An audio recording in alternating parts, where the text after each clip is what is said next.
আরও নতুন একটা ক্লাসে তোমাদের সবাইকে স্বাগতম। আজকে আমরা এইচএসসির রসায়নের দ্বিতীয় অধ্যায় মানে জৈব রসায়নের প্রথম পর্বে যতটুকু আলোচনা করা যায় আমরা চেষ্টা করব ততটুকু আলোচনা করার। জৈব রসায়ন নিয়ে জানি না অনেকেই ভয় পায়, বাট তোমরা যদি একটু অল্প অল্প করে পড়ো দেখতে পারবে যে বিষয়টা আসলে ভয়ের কিছু নেই, অনেক সহজ। তো জৈব রসায়নটা আসলে কি? এটা আসলে কার্বন যৌগীয় রসায়ন, আর আর হাইড্রোকার্বন হচ্ছে মূল জৈব যৌগ। এটা তোমরা মনে রাখবে যে হাইড্রোকার্বনগুলো হচ্ছে মূল জৈব যৌগ। যেহেতু আমরা জৈব রসায়ন পড়ছি, তো আমরা একটু জৈব রসায়নের সংজ্ঞাটা আসলে দেখে নিই। আমরা যেহেতু প্রথমেই জানলাম যে হাইড্রোকার্বন হচ্ছে আসলে মূল জৈব যৌগ, তো অবশ্যই এর সংজ্ঞার মাঝে থাকবে যে রসায়নের যে শাখায় হাইড্রোকার্বন এবং হাইড্রোকার্বনের বিভিন্ন জাতক সম্বন্ধে আলোচনা করা হয়। হাইড্রোকার্বনের বিভিন্ন জাতক মানে হাইড্রোকার্বন থেকে যে সকল যৌগ উদ্ভূত হয়েছে সেগুলোই আসলে, এগুলো নিয়ে আলোচনা করা হয়, তাকেই আসলে জৈব রসায়ন বলে। আর জৈব যৌগ বলতে বোঝানো হয় হাইড্রোজেন এবং কার্বন দ্বারা গঠিত হাইড্রোকার্বন, এবং হাইড্রোকার্বন থেকে উদ্ভূত যে যৌগসমূহ সেগুলোই আসলে যৌগসমূহ। আর এর মধ্যে সাধারণত কার্বনের সাথে hydrogen, oxygen, nitrogen, sulphur, phosphorus, halogen. Halogen মানে ক্লোরিন, ফ্লোরিন, ব্রোমিন, আয়োডিন, এই সমস্ত যে তোমার হচ্ছে মৌলগুলো আছে এগুলো যুক্ত থাকে। এক্সাম্পল হিসেবে আমরা দেখতে পারি যে methane, methyl chloride, methyl alcohol. OH থাকলে যে আমরা অ্যালকোহল বলি, বা এটার নাম কিন্তু মিথানল। OH থাকলে আমরা বুঝবো কি অ্যালকোহল। আর যে COOH, ঠিক আছে, এটার মানে হচ্ছে কি অ্যাসিটিক। লাস্টে এটা হচ্ছে আমরা বুঝবো যে এটা আসলে অ্যাসিড। এই সবগুলোই হচ্ছে আসলে জৈব যৌগ। তোমরা একটু এগুলো মনে রাখবে, এগুলো অনেক সময় নৈর্ব্যক্তিকে আসে। তো এই যে জৈব যৌগ, এটা নিয়ে আসলে একজন বিজ্ঞানী ছিলেন, সুইডিশ বিজ্ঞানী বার্জিলিয়াস, 1808 খ্রিস্টাব্দে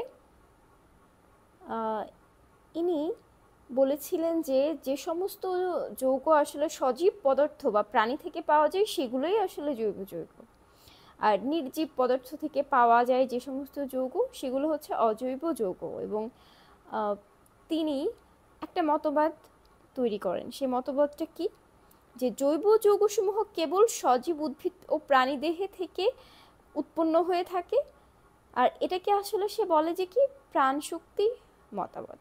আমরা একটু পরেই দেখতে পারবো যে আসলে প্রাণশক্তি মতবাদটা ভুল ছিল, তারপরেও আমরা একটু জেনে রাখলাম প্রাণশক্তি মতবাদ দিয়েছিলেন বিখ্যাত বিজ্ঞানী বার্জেলিয়াস। আচ্ছা, যাই হোক, এরপরে ফ্রেডেরিক উইলার, এটাও একটা মানে মজার ঘটনা। তিনি আসলে জৈব যৌগ উৎপন্ন করতে যাননি, তিনি আসলে কঠিন অ্যামোনিয়াম সায়ানেট তৈরি করতে গিয়েই আসলে ইউরিয়া উৎপন্ন করেন, যে ইউরিয়াটা আসলে একটা জৈব যৌগ, যেটা এর আগে স্তন্যপায়ী প্রাণীর ইউরিন থেকে আবিষ্কার করা যেত।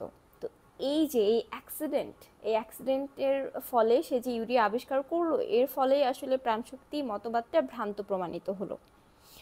এই যে 1828 খ্রিস্টাব্দে ফ্রেডরিক উইলার অ্যামোনিয়াম ক্লোরাইড, আমরা একটু এখান থেকে দেখবো যে অ্যামোনিয়াম ক্লোরাইড এবং লেড সায়ানেট, এই দ্রবণ, অ্যাকোয়া মানে দ্রবণ, এই যে দ্রবণের বিক্রিয়ায় উৎপন্ন এই যে অ্যামোনিয়াম সায়ানেট, সেটাও কি জলীয় দ্রবণ ছিল। এই অ্যামোনিয়াম সায়ানাইডকে উত্তপ্ত করে তিনি আসলে চেয়েছিলেন কঠিন অ্যামোনিয়াম সায়ানাইড তৈরি করতে, বাট সেটা না হয়ে তিনি কি পেলেন? ইউরিয়া। আর সেই ইউরিয়া হচ্ছে জৈব যৌগ, এবং ইউরিয়া হচ্ছে কি একটা সমযোজী যৌগ। তো এইটার মাধ্যমে আসলে প্রকাশ পেল বা প্রমাণ হলো যে প্রাণশক্তি মতবাদ সঠিক না। আর এই জন্যই এই যে ফ্রেডেরিক উইলারকে জৈব রসায়নের জনক বলা হয়। এখন জৈব যৌগ গঠনে কার্বন মৌলের কিছু বিশিষ্টতা আছে, সেগুলো আমরা দেখব। একটা কারণ কি দেখো, জৈব যৌগের প্রাচুর্য। পৃথিবীতে জৈব যৌগ প্রচুর পরিমাণে আসে, প্রায় 80 লক্ষেরও বেশি। আর অপরদিকে অজৈব যৌগ কি মাত্র 1 লক্ষের মতো, একটা 80 লক্ষ, একটা 1 লাখ। তো এটার কারণটা কি? এটার কারণ 3টা আছে। একটা হচ্ছে সমযোজী বন্ধন দ্বারা অধিক স্বপরমাণু যুক্ত হওয়ার কার্বনের একটা বিশেষ ক্ষমতা আছে, যেটাকে তোমার কার্বন পরমাণুর ক্যাটেনেশন বলে। এই ক্যাটেনেশন, তারপরে সমানুতা এবং পলিমারকরণ, আইসোমেরিজম, পলিমেরাইজেশন, এই 3টার কারণেই আসলে তোমার জৈব যৌগ প্রচুর পরিমাণে পাওয়া যায়। মানে নিজের সাথে নিজের যুক্ত হওয়ার কার্বনের একটা বিশেষ ক্ষমতা আছে, এই ক্ষমতাটাকেই বলা হয় ক্যাটেনেশন। আর সমানুতাটা কি? সমানুতাটা হচ্ছে একই আণবিক সংকেত যুক্ত কিন্তু ভিন্ন গাঠনিক ধর্ম বিশিষ্ট হচ্ছে জৈব যৌগ রয়েছে, যে আণবিক সংকেত একই কিন্তু গাঠনিক সংকেত ভিন্ন। এটার কারণেই কিন্তু হচ্ছে আবার অতিরিক্ত পরিমাণে জৈব যৌগ দেখা যায়। আর তৃতীয়টা কি? পলিমারকরণ। এই ধর্ম দ্বারা কি হয়? আসলে পাই বন্ধন আমরা পড়েছিলাম যে সমযোজী বন্ধন, আয়নিক বন্ধন, পাই বন্ধন। তো পাই বন্ধনযুক্ত ছোট যে জৈব যৌগ আছে, এই অণু অসংখ্য সংখ্যায় নিজেদের মধ্যে যুক্ত হয়ে বড় অণুযুক্ত নতুন যৌগ গঠন করতে পারে।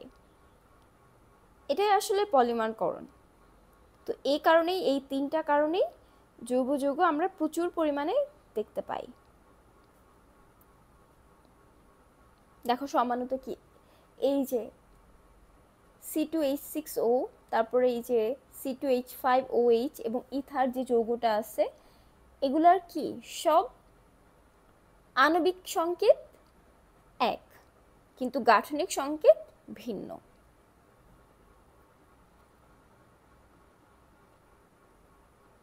আর আরেকটা আমরা ইনফরমেশন জেনে নেই যে কার্বনের তড়িৎ ঋণাত্মকতার মান হচ্ছে 2.5 এবং কার্বন কার্বন বন্ধন শক্তি 347 কিলোজুল মোল ইনভার্স 1।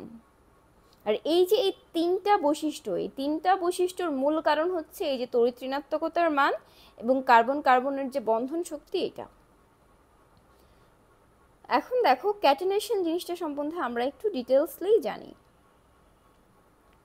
কার্বনের অসংখ্য পরমাণু নিজেদের মধ্যে যুক্ত হয়ে ছোট বড় বিভিন্ন আকার ও আকৃতি দীর্ঘ শিকল বা বলয় গঠন করার ক্ষমতা, যে এটাকেই বলে আসলে কার্বনের ক্যাটেনেশন।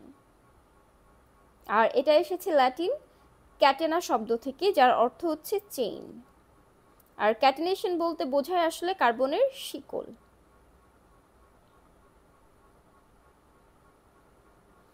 আর sp3 এই সংকরণ দ্বারা যুক্ত হয়ে কি সম্পৃক্ত কার্বন শিকল ও চাক্রিক কার্বন কাঠামো গঠন করে। আর sp2 আর sp দ্বারা দ্বিবন্ধন ও ত্রিবন্ধন দ্বারা যুক্ত হয়ে অসম্পৃক্ত কার্বন শিকল ও কার্বন চক্র গঠন করে। তাহলে sp3 এর মাধ্যমে কি হচ্ছে?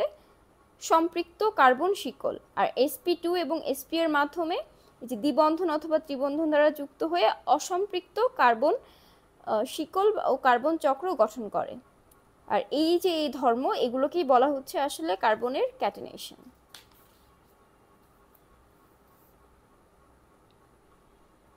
এই যে দেখো কার্বন কি নিজের সাথে নিজেই যুক্ত হচ্ছে।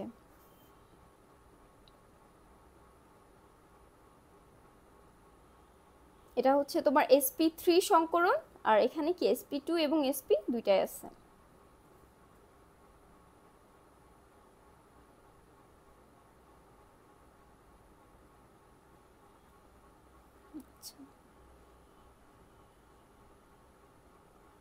আর ক্যাটেনেশনের একটা বিশেষ উদাহরণ হচ্ছে তোমার ফুলারেন্স। এটা হচ্ছে কার্বনের একটি বিশেষ রূপভেদ। যে গ্রাফাইট, ডায়মন্ড বা হীরা, এগুলো ছাড়াও বিজ্ঞানীরা কি 1985 খ্রিস্টাব্দে কার্বনের বিশেষ শ্রেণীর রূপভেদ আবিষ্কার করেন। এই রূপভেদ সমূহের অণুতে 30 থেকে 70টি কার্বন পরমাণু সমযোজী বন্ধনে আবদ্ধ থাকে। আর এখানে আমরা দেখতে পাচ্ছি যে দেখো অনেকগুলো আছে, C32, C50, C60, C70।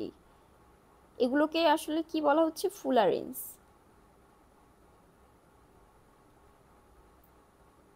C60কে বুকমিনস্টার fullerene বা বাকিবল বলা হয়। এখানে আমরা দেখতে পাচ্ছি C60-র একটা চিত্র।